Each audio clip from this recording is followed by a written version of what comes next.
Are you ready for Apple to shake up its lineup once again? The next generation of the iPhone Southeast is on the horizon, and it promises to be more than just a refresh. According to leaks from Japanese carriers, Apple's revamped budget smartphone might hit the market for under 500 United States dollars. What makes this price point particularly interesting is the reason behind it.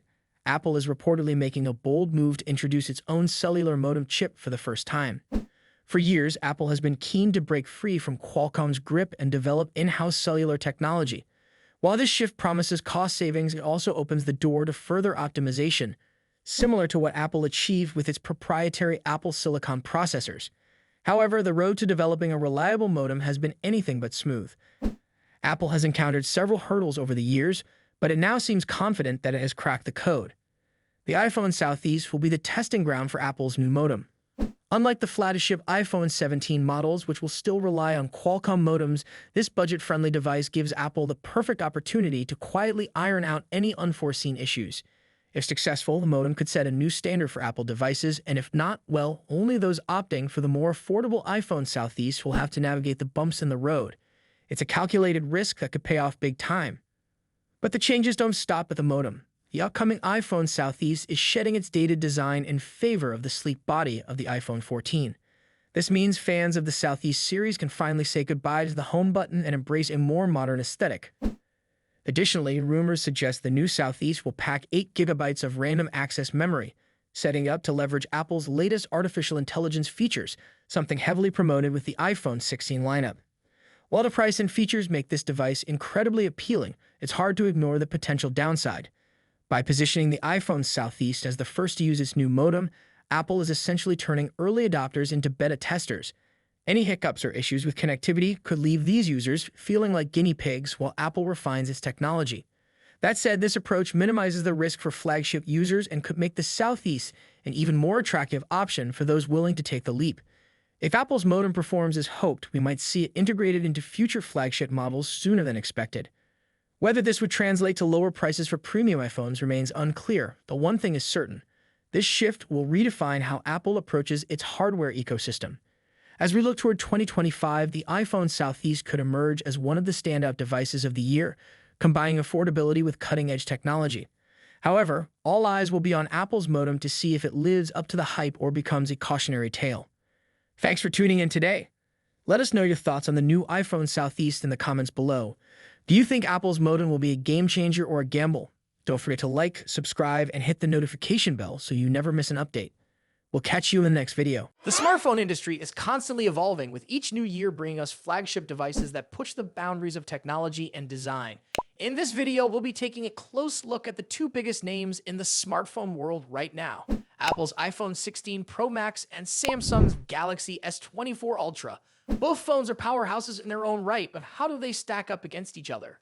Let's dive into the battle of the bigs. Design and size. As expected, Apple's iPhone 16 Pro Max doesn't deviate much from its predecessor when it comes to design. The rectangular shape, soft corners, flat sides, and dynamic island pill-shaped cutout remain. This year, however, the screen has grown from 6.7 inches to a massive 6.9 inches, making it the largest display ever on an iPhone. Its bezels are even thinner, but the overall dimensions have changed slightly, measuring 163mm by 77.6mm. In comparison, the Galaxy S24 Ultra is slightly smaller at 162.3mm in height, but a bit wider at 79mm, making it easier to handle for users who love to use the S Pen for sketching or taking notes. Speaking of the S Pen, Samsung once again offers the stylus nestled into the bottom of the Galaxy S24 Ultra.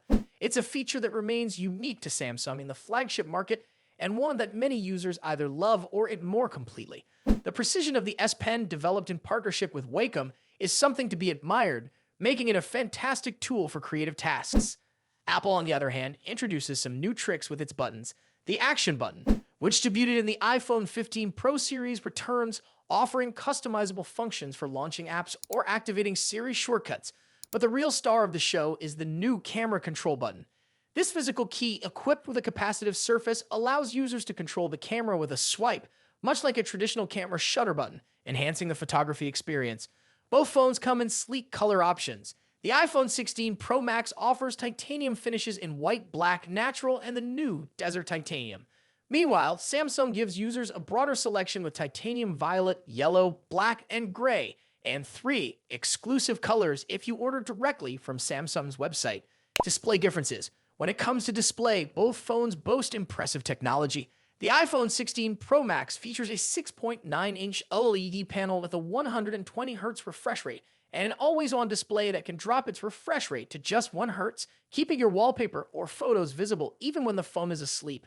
Samsung's Galaxy S24 Ultra comes equipped with its signature AMOLED screen, also featuring a 120Hz refresh rate and an always-on display. However, Samsung has a slight edge here with its anti-reflective coating, which makes the screen much easier to see outdoors. In contrast, the iPhone struggles with reflections in bright sunlight despite its high brightness. Color accuracy is another area where the two phones differ slightly. The iPhone's display leans towards a yellowish hue, while the Galaxy has a bit of a teal tint. But with both phones offering blue light filters and adaptive color calibration, these differences are minimal in day-to-day use. One new feature for the iPhone 16 Pro Max is its ability to drop to an incredibly low 1 nit brightness level, making it easier on the eyes in dark environments. Samsung's display already hovers around this level, so both phones are excellent for nighttime use. Performance and software. Under the hood, the iPhone 16 Pro Max is powered by Apple's latest A18 Pro chip, built on a second-gen 3nm process by TSMC. This cutting-edge chip brings significant improvements in performance and efficiency, particularly when it comes to handling heavy tasks like gaming and AI-driven processes. Apple has also focused on better heat dissipation, addressing the overheating issues that plagued the A17 Pro chip. The Galaxy S24 Ultra, on the other hand, is powered by the Qualcomm Snapdragon 8 Gen 3, specifically tuned for Samsung devices. While both chips are incredibly powerful, benchmarks show that Apple's A18 Pro takes the lead in CPU performance. However, in 3D graphics tests, the Galaxy S24 Ultra isn't far behind, offering stellar gaming performance. Both Apple and Samsung are pushing into the realm of AI, with dedicated NPU cores to handle AI tasks. The iPhone 16 Pro Max comes with Apple Intelligence, which will roll out new features gradually, while the Galaxy S24 Ultra already boasts AI-powered features like live translation, generative image editing, and transcript summaries. As for software, the iPhone runs iOS, which has seen some welcome changes this year, bringing it closer to the flexibility of Android. You can now place app icons anywhere on the home screen and even customize their colors. But if customization is what you're after, Samsung's One UI still reigns supreme with features like split-screen multitasking, themes, and more.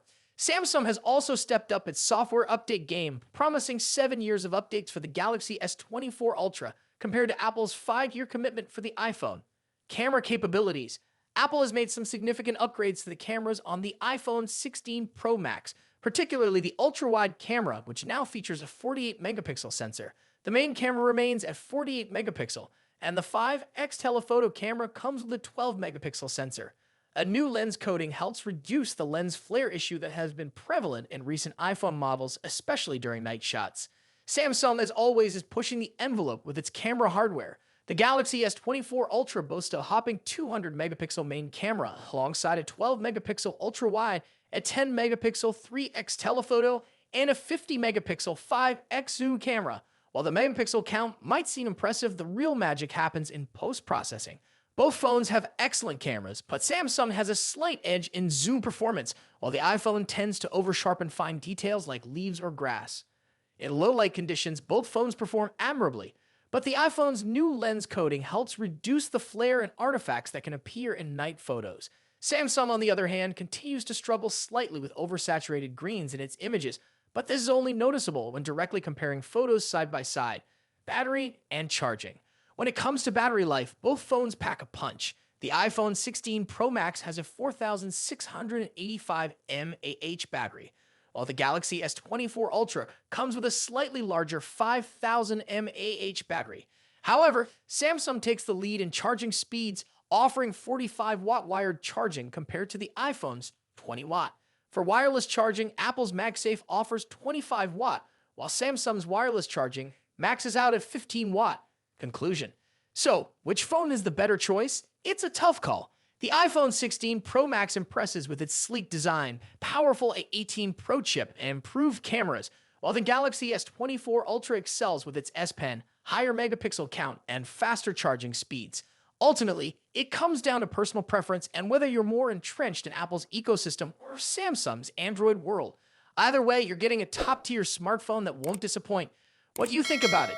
Let us know your thoughts in the comments. Until then, take care. Goodbye.